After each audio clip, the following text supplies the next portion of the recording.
네, 안덕근 장관님에 네. 이어서 이준호 한전 부사장님께 질의할 테니까 쭉 한 3분 후쯤 발언대에 좀 나와주세요. 안덕근 장관님께 묻겠습니다. 부산 엑스포 유치 관련해서 기대가 컸습니다. 국민적 기대가 굉장히 컸고요.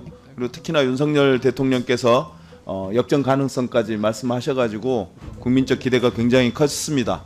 결국 실패했는데 국민의 한 사람으로서 안타깝고 아쉽습니다. 근데 이제 큰 책임을 느껴야 할 것 같은데 혹시 부산 엑스포 유치 실패에 대한 산업부에서 평가나 감사가 진행된 적 있습니까? 감사는 진행된 바가 없고요. 지금 부산시가 그 중앙부처하고 해서 백서를 좀 준비를 하고 있습니다. 그때 뭐 부산시가 어떤 역할을 했습니까? 사실 중앙정부가 주도했죠.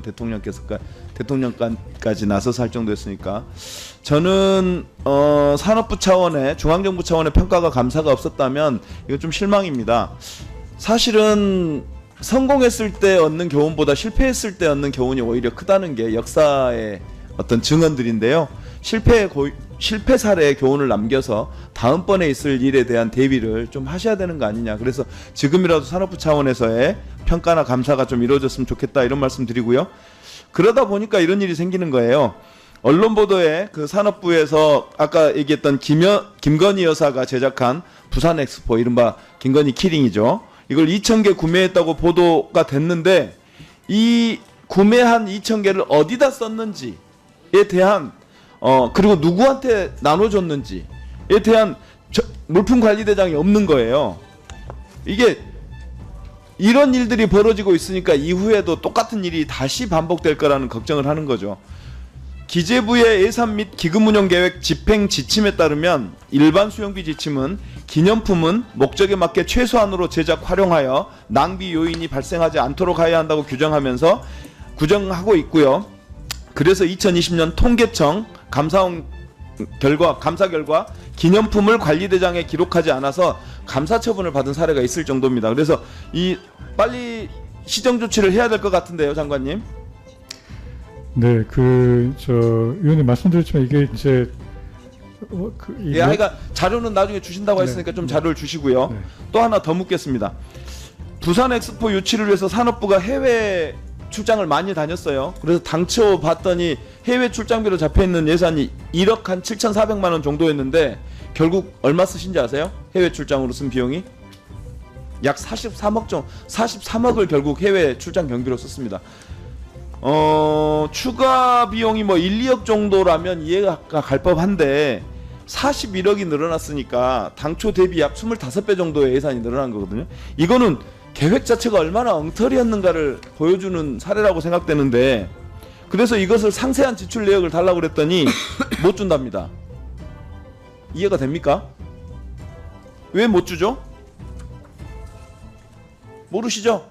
넘어가 볼게요. 2014년 대법원은 이런 사건이 하나 있었어요. 그러니까 2014년 하계 유니버시아드 대회를 광주광역시가 유치하려다가 실패했는데 이때 광주광역시가 세부 활동비 내역을 제출하지 않아요. 그래서 대법까지 가는 소송이 걸렸는데 소송 결과 세부 활동비 내역을 공개하라라고 하는 판결을 내렸습니다. 대법에서요.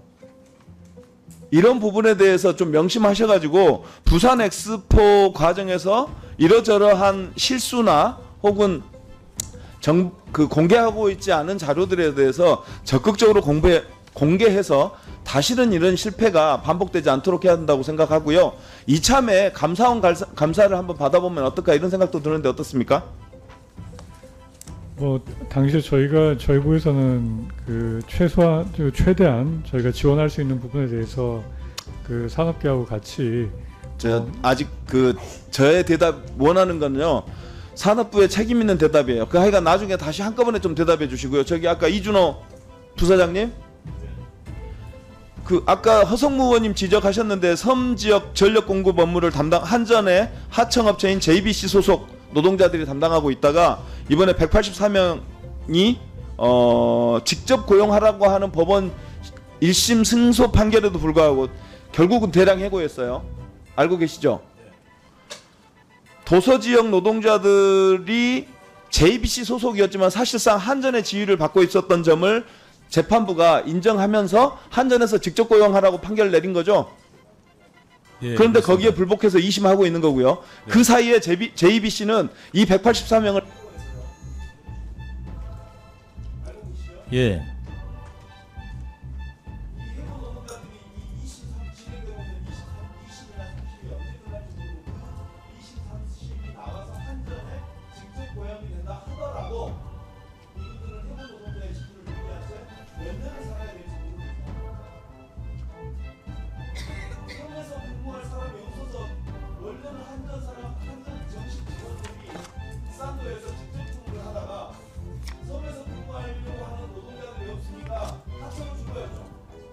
아니 이게 저희는 JBC에서 지금 수행하고 있었습니다. 네. 그래서 JBC도 한전은 모른다? 그런 무책임한 답변이 어디 있습니까? 한전에서 JBC한테 일단 준 거 아니에요? 맞아요, 틀려요. 그러니까 한전에 직접 고용하라고 하는 법원의 판단이 있었던 거 아닙니까? 근데 모른다뇨? 네. 네. 마무리 좀 해주세요. 결국은 이 흑산도에서 근무할 노동자가 없잖아요.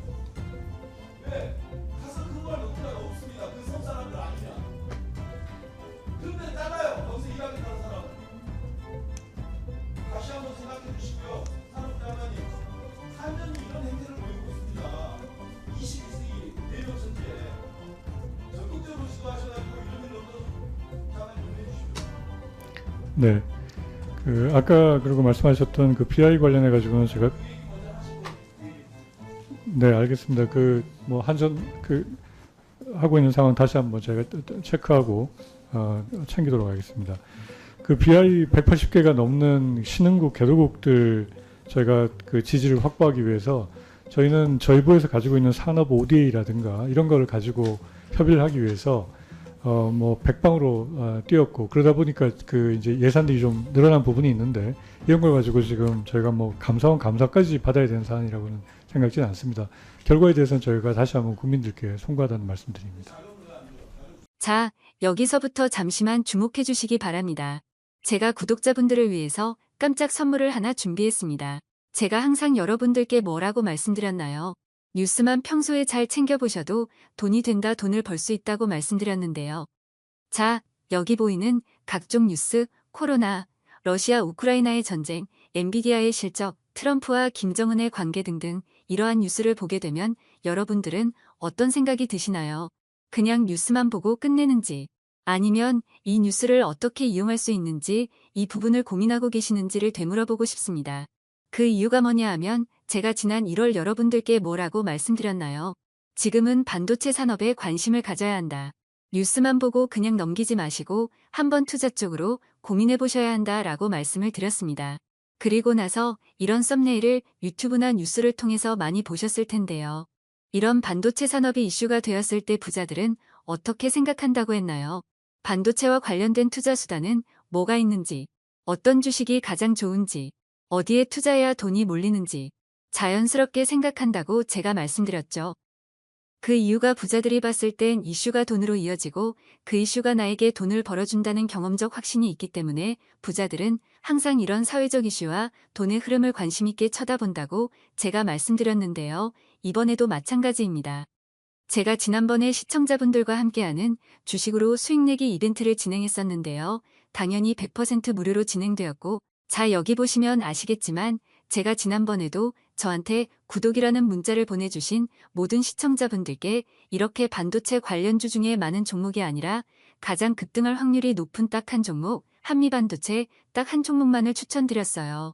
그러면서 여기 나와 있는 대로 정확히 얼마에 매수해야 하는지 수익률이 얼마가 나왔을 때 팔아야 할지 정확히 말씀드렸는데 자 지금 실제로 어떻게 되었나요? 오른쪽을 보시면 아시겠지만 제가 1월에 문자로 이 한미반도체를 소개해드리고 나서 실제 3배 이상의 급등이 나왔죠. 그래서 당시에도 굉장히 많은 분들이 제가 드린 이 종목으로 수익을 크게 내실 수 있었는데요. 다시 한번 수익 축하드리고 이번에도 마찬가지입니다. 최근에 이슈가 되고 있는 것이 이 하마스와 이스라엘 전쟁, 러시아와 우크라이나 전쟁이기 때문에 우리가 어떻게 생각해 볼 수 있을까요? 더군다나 북한까지 참전한 마당에 전쟁이 앞으로 계속해서 심화될 가능성이 있는데요. 더욱이 중국 또한 대만에 대한 전쟁 압박 수위를 높여가고 있어 전 세계가 혼란스러운 상황입니다. 이렇게 전쟁이 계속해서 심화되면 피해가 커지기 때문에 전쟁에 필요한 군수물자, 의료 지원 물품들이 실제로 더 많이 필요할 수밖에 없는데요. 그럼 그 중에서 실제 전쟁의 여러 물자들을 지원해 본 경험이 있고 건설, 의료 수준이 높은 우리나라 기업들 중에 한 곳이 가장 크게 부각받을 수밖에 없는 것이고 당연히 우리가 이쪽으로 생각해야 된다는 겁니다. 자, 그렇기 때문에 제가 이번에도 뭘 보내드린다고요? 지난번과 마찬가지로 지원이라는 문자를 보내주시면 제가 전쟁 물자 지원 관련주 중에 앞으로 대장주 역할을 하면서 주가가 가장 크게 급등하란 종목을 구독자분들에게 문자로 종목명과 사고 파는 시점을 모두 알려드릴 거예요. 그래서 여러분들이 주식으로 돈 버는 연습을 한번 해보시라 이렇게 말씀을 드리고 혹시라도 나는 주식을 하지 않는다 라고 하시는 분들은 주변에 주식하시는 분들께 추천해 주셔도 되고 연세가 있으신 분들은 자녀분들에게 한번 이걸로 수익을 내보라고 이렇게 조언해 줄 수도 있으시겠지요. 그래서 지금 이 영상을 보시는 시청자분들 중에 나도 이번 종목이 궁금하다 하시는 분들은 누구나 상관없이 어느 시간대나 상관없이 부담 없이 이렇게 위쪽 상단에 제 번호 남겨두고 있습니다. 저의 개인 번호 010-2803-3347 남겨놨고요. 지난번처럼 지원이라고 보내주시면 제가 이번에도 똑같이 무료 추천급 등주 문자를 보내드리겠습니다. 그래서 제 번호 010-2803-3347로 문자 보내주시면 여러분들이 직접 이수를 통해서 돈 버는 연습을 해보실 수 있는 것이고 제가 돈을 받는 것도 투자를 대신 해드리는 것도 아니니까 부담 없이 신청해 주시면 되는 겁니다. 그리고 수익이 나면 저는 다른 것은 바라지 않습니다. 제 채널에 좋아요, 구독 한 번씩만 눌러주시라 이렇게 다시 한번 말씀드리겠습니다.